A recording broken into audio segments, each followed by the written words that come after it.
It's gonna be quite a different place with him gone, that's for true. Yes, yes, the rumors are true. I am writing a dark comedy vampire novella that takes place in a universe where Ronald Reagan was successfully assassinated and copyright law ceases to exist, and Baltimore undergoes this weird kind of transformation where it becomes the Las Vegas of the East Coast. Vices are legalized and casinos sprout up overnight. My story takes place in Baltimore. It focuses on a sex worker named Gwen and how she gets turned into a vampire by a client on one of her gigs. And it is a project with which I have gotten the farthest out of any of my writing projects ever. I'm about 40% of the way done with the first book of this theoretically 4-book series that I'm attempting to write as well. I have written the entire sequence of events of book 1. I didn't like how I wrote it, like the style in which I wrote it, so I am currently rewriting it with a style that I prefer. And I'm so excited. I love this project. I could see myself doing this for the rest of my half-baked career that I've basically only carved out in my bedroom. So I just wanted to give little snippets of what it's about, what I'm about when I'm writing it, why I'm writing it, and yeah, this is a little bit of a divergence from my regular video subject matter on here, but I'm just really excited about this project, and I would like to talk about it just to see if any of it makes sense to anybody besides myself, and whether or not I sound completely and absolutely cuckoo bananas. So we'll see. Just sit tight while I explain what is going on. So the story centers on Gwen. She is a sex worker in this newly revitalized Baltimore that has legalized vices, casinos, just kind of like a general boost in the Baltimore economy, but with a seedy underbelly kind of price to pay for this newfound tourism industry. And Gwen is with an agency. She's kind of only been there for a couple of months when she gets this, what she refers to as a Lonely Hearts gig, where she just kind of talks to a guy, and the guy doesn't really take it any further than that. His name's Johnny. They have a couple of these Lonely Hearts sessions where she's basically just spending time with him, and nothing sexual or out of the ordinary happens until one night she realizes that she's under the influence of some sort of drug, and that she has kind of regained consciousness and awareness of what's going on in the room, and Johnny is basically drawing on her with a marker, and she has no memory of like how that started to happen. Basically, we're first in the room with her as these events are unfolding, and she kind of has to like retrace her steps of what happened that night. It turns out that Johnny has not slipped her any kind of date rape drug, but has actually dosed her with his own blood. He is a vampire. He is what we would think of as a vampire. In this little universe I'm creating, vampires are not supernatural, but extra-dimensional in origin. They can all trace their lineage back to this extra-dimensional being that fell to Earth in the Mesopotamian period and began to, began to infect people with reality warping particles from this extra dimension. So vampires in this story can basically turn anything they wish to be. If you're a vampire and you're really craving a cigarette, boom, you've got one in your fingers. You're craving a Hostess cupcake, boom, you've got one in your hand. It's basically the ability to conjure and just kind of manipulate the reality around you because of this extra-dimensional origin of vampiric power, basically. So Gwen's transformation in this hotel room is unbelievably psychedelic and mind-melting and crazy. Obviously given the extra-dimensional nature of this contagion that vampires give each other, she goes to some really dark and weird and psychedelic places. This story that I'm writing is very surrealist in nature. Basically, my strategy for boiling down the experience of her reversal, which is what they call it, which is what they call the transformation. It's like reversal, you know what I mean? My strategy for kind of explaining how that goes for her is that I lapse into kind of like a free-form AB rhyming style poem.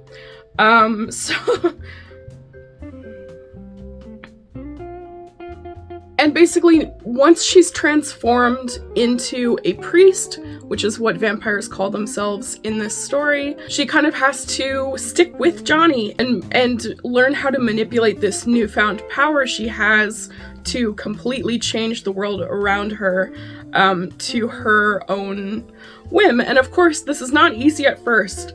In my story, vampires' powers grow as they age. So if you have newly transformed or newly reversed, you have like this very sporadic control over the reality you manipulate, and it's a skill you have to hone, and it can be very contingent on your mind space. If you're thinking dark thoughts and having dark feelings, that's when your reality warping can go into a dark place. At some point or another in my story, Gwen is going to get like very ill, ill by vampire standards, where the reality manipulating is beyond your control, and one character gets this kind of illness and everything she touches turns to centipedes. It's like, you can manipulate reality, but it's like a nightmare what you end up doing. So there's definitely not a whole lot of upside to this power that Gwen finds herself in the middle of. And there's just a lot of wacky characters that come along the way. Vampires in my story have like very strange ways of passing time. There's this e-sport that they're all really into, and Gwen says video games, and he's like, no, erotic sports. And it's basically this contest of two vampires having sex to see who can get the other to orgasm in the most extreme way possible. It's called gazzing. Everybody's been gazzing since the 17th century. I just have like this really grotesquely detailed world building that I'm working on. And it's so fun. It's like all I think about, and I'm having a blast every day thinking of new and bizarre and surrealist ways to make this world even more fucked up and horrible. I'm having the time of my life. And before I just give you just like a little sprinkly taste of what I'm cooking up, I'm just gonna read like a short excerpt. I'm gonna read a short excerpt from the Surrealist poem that I kind of incorporate and use as a narrative device to explain Gwen's reversal. I'm gonna just say that I really would like to have something like a Patreon about this particular project, and just kind of like keep interested parties in the loop of where I am in this project. Maybe just like drum up early interest in, getting this published. But I will say, honestly, I'm having a really damn hard time figuring out what the fuck is going on Patreon. Like, I can barely change my profile picture on there. Like, it's like the least intuitive website in the entire world. So I might do something on Coffee. I really don't know how these kind of like creative update paywall things work. If you have any ideas for how a struggling first-time novelist would like keep people abreast of my progress and all of that, please let me know if the like industry standard is for that kind of thing. I have no clue what's going on. I may just occasionally post updates about it on here and say whatever, but like it would be nice if there was like a a monthly patronage kind of thing going on, but I can't make heads or tails of Patreon. So anyway, without further ado, I'm just gonna jump into the poem. It's like a 2 or 3 page poem. I'm not gonna read the whole thing. It's just gonna kind of give you a little taste of what's going on. For background, this is right as she's about to be in the thick of the mind-boggling reversal. There's no other way to say it. It's human to parahuman. She's basically clinging to these earthly sensations of pain and fear that she's experiencing, and is slowly starting to let go and descend into the unknown. So no, oh fuck, it's here. She didn't want to do this. She really didn't want to do this, but she fell open. No fuck. Open into the singular uninterruptedness of it all. Oh god, fuck. Comic book. Here's a comic book. No, I don't want to. No. Now here struck her as a comic book. It struck her till she bled. But wait, upon a second look, the whole world was a bed. The whole world was a fishing wharf. She mired in the stink. From Timbuktu to Dusseldorf, inside were salmon pink. Come flay her into Sunday. Come flay her afternoon. Show her skin to Monday. Show her innards to the moon. But wait, open up the inside. Open up the box, like a spawning salmon quick-dyed and turned to salt-cured locks. Wait, how much of this is really presently truly happening? Am I to smile pleasantly while the building blocks are blackening? And here's where our plot loses her. What the hell is anything?